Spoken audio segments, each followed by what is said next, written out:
안녕하세요. 3월 13일 월요일 날마다 죽기로 큐티 가이드입니다. 함께 나눈 본문은 고린도전서 7장 8절부터 16절까지 본문입니다. 내용 관찰부터 같이 살펴보면 1번, 바울이 독신자와 과부들에게 권면하는 것은 무엇입니까? 바울이 뭐라고 이야기합니까? 혼자 지내는 것이 괜찮다는 거예요. 결코 성경적으로 혼자 지내는 것이 맞는 방법이다. 그걸 이야기하는 것은 아닙니다. 그런데 혼자 지내는 것이 왜 괜찮다고 했을까요? 그것이 본인에게 있어서 신앙적으로 하나님을 더욱더 잘 섬길 수 있는 측면이 있기 때문에 가능하고 괜찮다고 이야기하는 것입니다. 그러면서 덧붙여서 뭘 이야기합니까? 9절에 보게 되면 정욕을 참을 수가 없다면 결혼을 하도록 하라고 이야기합니다. 왜요? 그러한 자신에게 있는 정욕 때문에 죄를 지을 수 있기 때문에 오히려 그러한 사람들은 결혼을 하는 것을 더 권면하고 있습니다.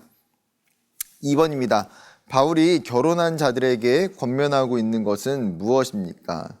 이제는 결혼한 사람에게 하는 이야기예요. 바울이 말하고 있는 중요한 포인트가 무엇입니까? 이혼하지 말라는 거예요.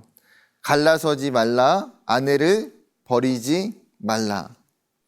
결혼한 자들 중에서 갈라지는 경우, 또 남자들은 자신의 욕심으로 아내를 버리는 경우가 그 당시에는 있었다라는 것이죠. 사랑하는 여러분, 하나님은 부부를 한 몸 되게 하나 되게 하셨습니다.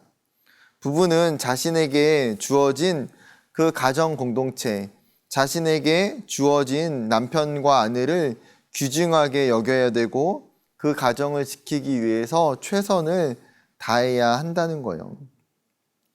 나의 남편과 나의 아내를 결코 쉽게 생각하지 말라. 왜요? 당시의 고대 사회에서는 여성의 인권이 굉장히 하찮게 여겨졌습니다. 그렇기 때문에 남자들 같은 경우는 쉽게 아내를 버리는 경우가 많았다는 거예요. 그럼 어떻게 됩니까? 경제력이 없는 당시의 인권이 말살되어져 있는 이 여성들에게 있어서 이혼을 하게 되는 것은 그 사람의 삶을 지탱하기가 어렵기 때문이에요. 여러분, 그것은 단순히 고대 사회뿐만 아닙니다. 이 시대에도 마찬가지예요. 결국은 하나님이 원하시는 것은 무엇입니까? 하나님께서 세워가시는 그 가정 가운데에 부부가 하나 되고 함께 가정을 힘써 지키라는 것입니다. 세 번째, 바울이 불신자와 결혼한 그리스도인에게 권면하고 있는 것은 무엇입니까? 이제는 불신자와 결혼하는 케이스에 대해서 이야기하고 있습니다. 뭐라고 말합니까? 먼저는 믿지 않는 불신자와 결혼을 했다면 내가 믿는다고 해서 그 사람을 버리지 말라는 거예요. 여러분, 그 당시로 생각해 보면 둘 다 믿는 사람이 아니었을 수도 있어요. 그런데 한 사람이 믿게 돼요. 그럼 어떻습니까? 믿지 않는 상대방을 내가 믿음이 있기 때문에 저버려서는 안 된다는 거예요. 그 이유는 뭐예요? 믿지 않는 남편과 아내가 믿는 아내와 남편을 통해서 거룩하게 됨이라고 표현합니다. 거룩하게 된다는 건 뭐예요? 복음을 받아들이고 그 사람 가운데에도 신앙이 생겨날 수 있기 때문에 하나님의 계획은 결혼을 통해서 그 영혼을 구원하는 것에 있다라는 거예요. 우리가 믿는 자라면 어떻게 해야 되겠습니까? 나의 삶을 통해서 나의 남편과 나의 아내가 정말 나를 통해서 하나님을 알게 될 수 있도록 내가 어떻게 해야 되겠습니까? 믿음으로, 사랑으로 배우자를 섬기고 헌신하고 돌봐야 된다라는 거예요. 그래서 내 가정의 구원, 더 나아가서 내 자녀들의 구원까지 이루어 가야 한다는 것입니다. 마지막 하나만 더 살펴보기를 원하는데요. 5번, 나의 행실로 인해 믿지 않는 배우자도 주님께 돌아올 수 있기에 가정 안에서 나의 영향력은 중요합니다. 나는 가정 안에서 어떤 선한 영향력을 끼치고 있는지 생각해보고 온전한 가정을 세우기 위해 지금 내가 할 수 있는 일들을 실천해 봅시다. 사랑하는 여러분, 우리가 먼저 정말 기억해야 되는 것은 무엇이냐면 하나님이 나에게 주신 가정은 교회라는 거예요. 또 하나의 나에게 주신 교회이다.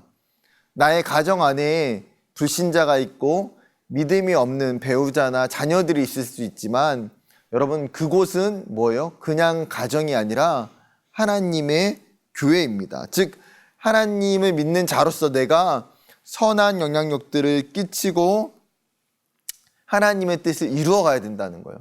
결코 그 가정을 세워갈 때에는 한 사람의 노력만으로는 분명 되지 않습니다. 부부가 둘 다 힘을 합치고 최선을 다해야 됩니다.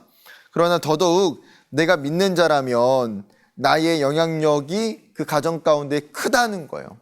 하나님의 뜻을 나타내기 위해서, 하나님의 뜻을 이루기 위해서 내가 해야 되는 일들이 분명하게 크다는 거예요.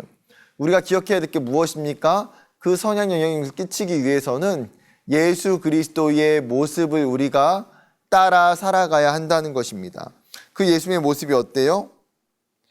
사랑과 섬김.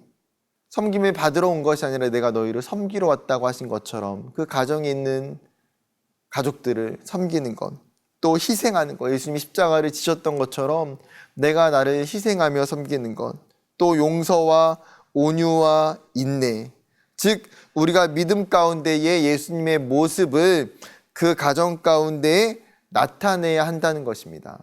사랑하는 여러분, 오늘 하루를 살아가면서 내가 내 가정 가운데에 어떤 선한 영향력들을 끼치고 있는지, 그걸 통해서 하나님의 구원이 그곳 가운데에 이루어지고 있는지를 생각해보고 묵상하는 오늘 하루가 되기를 주님의 이름으로 축복합니다. 감사합니다.